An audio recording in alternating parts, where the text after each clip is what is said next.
Hey, and welcome to Unlearning Stress, the podcast where we break the rules and cycles that keep you overcommitted, overstretched, and just plain exhausted, and replace them with something better. No fluff, no guilt, just real talk, real solutions, and expert insights to help you shift the way you live. Whether you're here for the first time or you've been with me for a while, you're in the right place. I'm Mischelle O'Neill, your resident emotional wellness coach, and I'm here to help you unlearn the patterns that are wearing you down so you can live with more ease, clarity, and control. Let's get to it. Hey, so are you ready for this year? Look, this is the first full week of the year. And this is usually when our pressure, remember, that's what I'm talking about. This is when our pressure quietly starts showing back up. It's kind of like going to the gym, right? The first last week you said, oh, it's the first, I'm gonna go to the gym, I'm gonna start this new routine. And by the next day, Friday, you're like, I got other stuff that I need to do.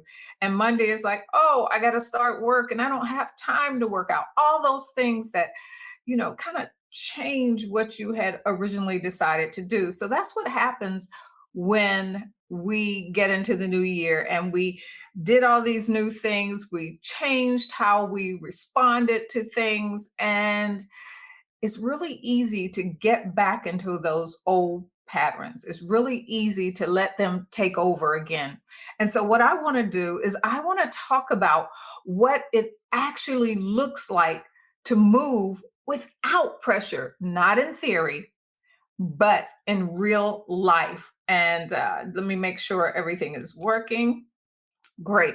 So, this isn't a fixing conversation. It's a clarity conversation. And I'm Mischelle O'Neill here on Break Time Live.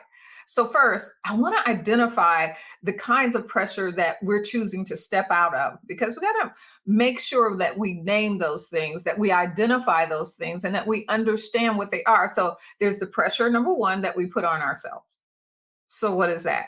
That's the expectations that we put on ourselves, the things that we feel we should be, how we feel we should be, and the roles that we take on and how those roles are played out. And then there's the failure, always feeling like a failure, or that you didn't do enough, you didn't give enough, you weren't enough, that enough word. And so then there's the learned pressure, how I learned to move through life, right? Is how you learn things as a child, how as a little girl you should act, how as a boy you should act, what things you were expected to do, and what things that you saw others do. And so you learned this is how I'm supposed to act. That's those external expectations or those societal norms or changes, and you just fall into them. We all do. So it's nothing different. It's nothing wrong with it. And then those environmental things, depending on where you are, depending on the group of people that you hang around with, and all those things. Those are the other pressures that we put up with. And then there's the taking care of others and keeping things smooth. We have children. Those of us who have children, we have responsibilities with them. We have aging parents. A lot of us at this time in our life are dealing with aging parents, and we have a responsibility. We want to take care of them. They took care of us for years, so of course we want to take care of them, right? And then we have our spouse. Well, there's an obligation there that, that's that twofold obligation, and we don't want to drop that. And then there's organizations or works that we're part of, and we have things that we need to do there.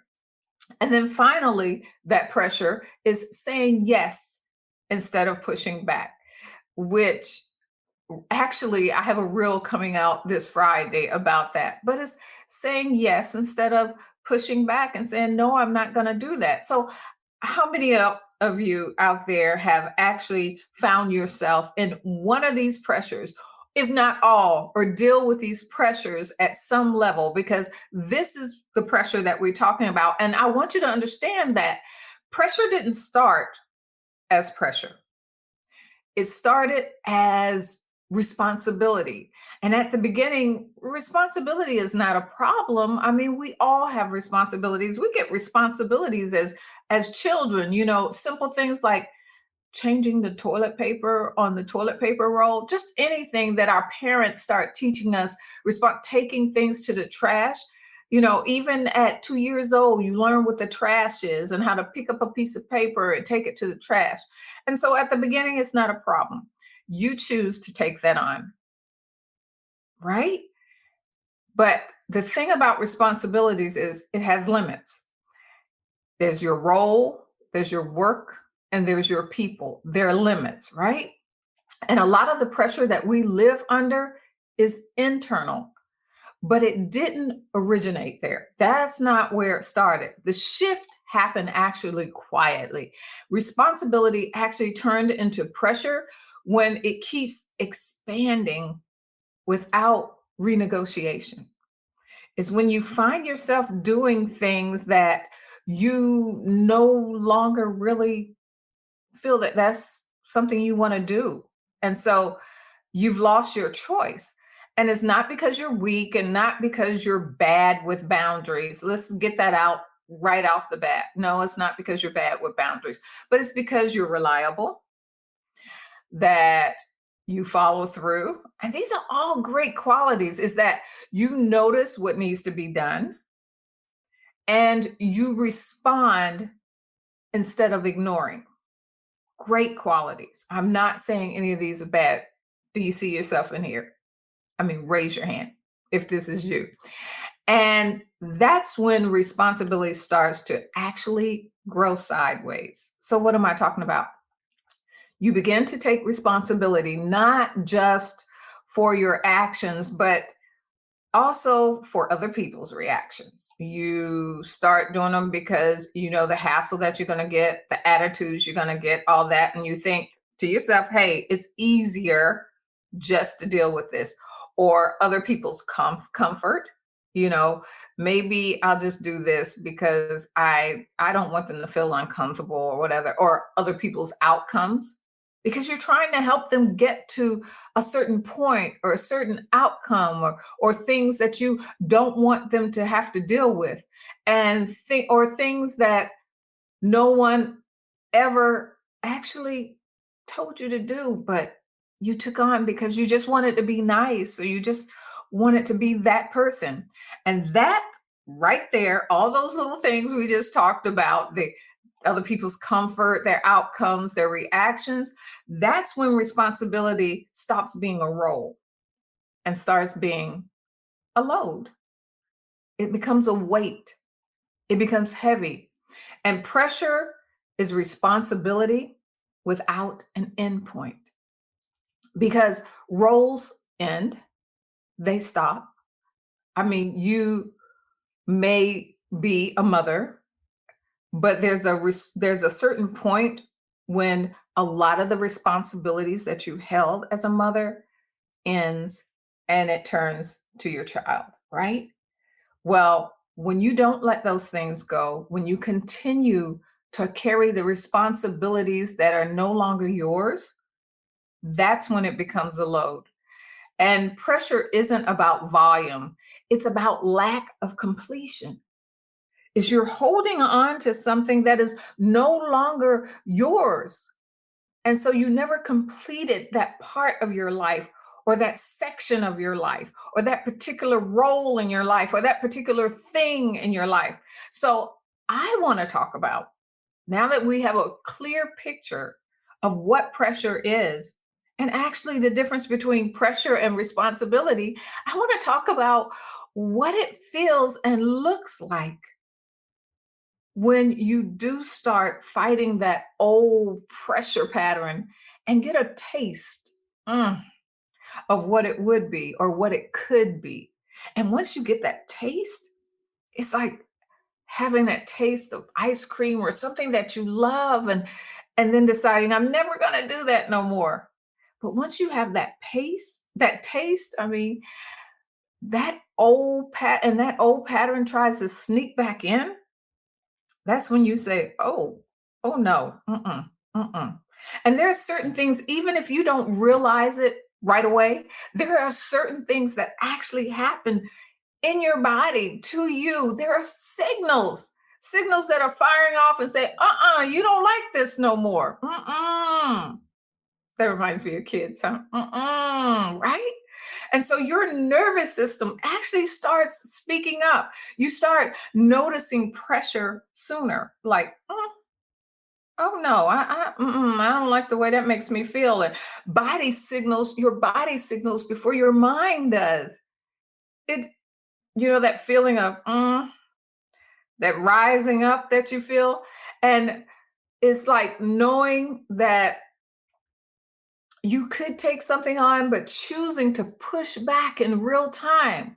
Have you ever done that? Something that you used to let go, and all of a sudden you're like, oh no, that's you do that. I'm not doing that for you anymore. It's time for you to stand up and step up and do it yourself. You do that at work anytime with your colleagues or with those you're responsible that you've been stepping in and taking it over for them and doing things for them, and then all of a sudden you say, mm-mm, you need to take care of that.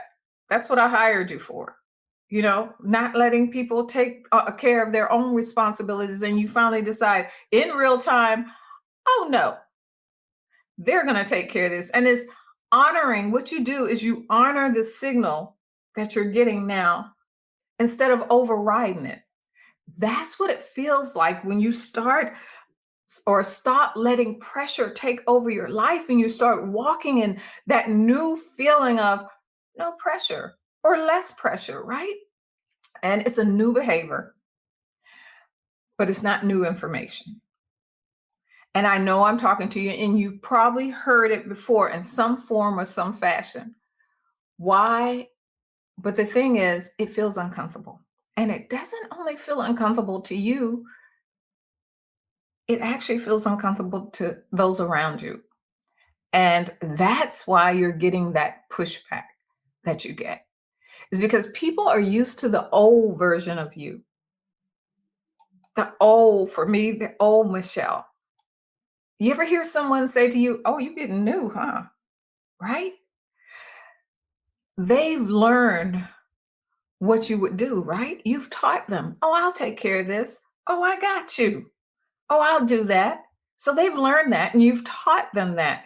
They've learned that you won't push back, that you've got them. And when you do it now, it surprises them. It's like, oh, she's new.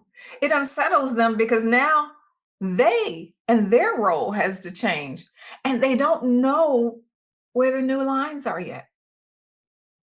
They haven't figured them out yet. And maybe you weren't that clear on where they are. Sometimes it's a simple conversation of, hey, this is your responsibility, and I'm not going to do it anymore. Good example. As your kids become teenagers and they have to get up for school, and you put that clock in their room, and you said, this is the clock. It is your responsibility to set it every day, even every evening. And when it goes up, I'm not calling you. It's your responsibility to get up. If you're late, I'm not going to rush out and take you to school. That's your responsibility, no longer mine. And I'm going to let you deal with the consequences of your actions. Those lines are clearly set. However, the issue is as we go along, if we continue letting them break those lines or push back, we're not helping and we're not teaching what we want them to do. We're teaching them to take us on our old habit and our old patterns, right? So we train them to do what we'll tolerate. Simple as that. And the real question beneath all this is, how do I stop feeling the pressure? How do I change without guilt? And how do I let others adjust? How do I stay regulated while relationships actually recalibrate? Because you may lose some relationships during this. Your relationship may change, but you want to honor who you are. You want to honor what you believe and what you're willing to take, and not to the detriment or giving in to everyone else. And pressure doesn't disappear when you change. It shifts. And the hardest part isn't stopping, is letting others catch up. It's like, come on, you got this. So, what do we do when that change feels foreign, right? We stop pushing through changes. And when we stop pushing through, that actually changes everything. It feels foreign to others. And like I said, it feels foreign to you, right? It feels, well, I'm doing something new. And so you start, one of the first things I started doing was questioning myself. It was like, hmm, am I being too hard? I mean, I've always stepped in for them. I can do it. Am I being wrong? Is that mean? I don't want to be mean or you know, all those things. And your reflex, your normal reflex is to focus on them. You want to take care of others. That's you. You're a nurturer. And in some cases, it's people that you love. So you want to take care of them. So your reflex reaction is to focus on them. And then there's a quieter question there that says, what about me? But then you feel guilty for saying, what about me? Look, I've been through all these. I know what they all feel like. And we do. Is that you? Do you feel guilty when you tell someone, or you make this new stance, or or or do you start second guessing yourself when you make these new stands? And when that awareness that you begin to get when you start making these changes, when it gets louder, you didn't realize how much you tolerated before, but now it's like, oh, I can't believe, oh, they were getting over on me. You know that's how you felt. You know that's how you feel. Now your reaction is actually sharper, and it feels almost more hyper. You're more in tune to say, no, I'm not going to do that. And after a while, you're saying, no, no. I mean, I can help you, I can tell you what to do, but I'm not going to do it for you. And at first, you're going to feel some kind of way, but after a while, you know, you'll be okay.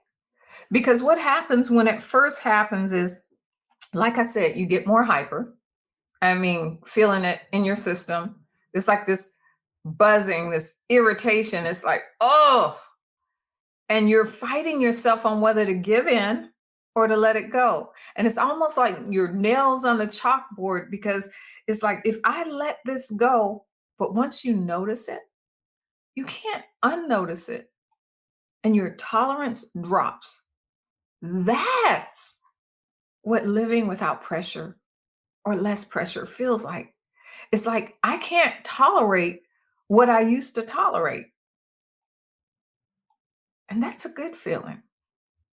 So that transition that you live in is wanting that internal noise to stop, is wanting relief from that irritation that you're feeling while still being within that relationship. And so there's a middle ground there that you're looking for, because you're still living with these people, right? And you're still interacting at work or wherever with these people, right? And you're still caring for these people. So it's, how do I temper how I'm feeling that irritation? And how do I live in trueness of who I am and how I want to walk here on out, and not being the stand in for everyone anymore? You need to think about both. You need to think about yourself and them. but it's learning now that them isn't always necessarily first. This isn't about cutting people off. This is my reality check for you. It isn't about disappearing. I'm not telling you to go hibernate or stay away from people. And this is about changing how you move and how you start moving through life, and retaining others becomes part of that process. Look, being foreign, I can't even speak, doesn't mean being wrong. Anything new, anything you do new feels foreign. Anything. And if it doesn't, let me know, because I want to talk to you, right? Stretching ourselves always feels unfamiliar. Foreign has always been part of our growth. A good example is our foods. So, again, I love going back to kids. So, when we were kids, we were told, just try it. You know how your parent will put different things on your plate? And you're like, I don't like that. And they say, no, no, just try it. I'm just going to put a little bit. I just want you to taste it. And if you don't like it, then I won't give it to you again, or you don't have to finish it. But they wanted to open up your world and give you new experiences and give you the courage to try things different, right? And so at first it was a foreign taste. It wasn't necessarily good or bad, it was just different, something that you weren't used to. And so what you have to do is, at that moment, you say, "Mm," someone asks you, how does that taste? You say, it's different. And when you say different, it gives you that space to decide, do I like it or not? You know what that is? You know what that space created for you? Choice. You got to choose whether you were going to take it on or let it go. So foreign doesn't automatically mean wrong. I want you to let curiosity replace judgment. Once it's identified as different, you can slow down and you can take notice. It's different. Well, you ask yourself, is it different in a good way or different in a bad way? Or is it just unfamiliar? No rush to decide. You can try it again, right? If you're not sure, it's like, let me take another taste. And then you can decide whether it's for you or it's not.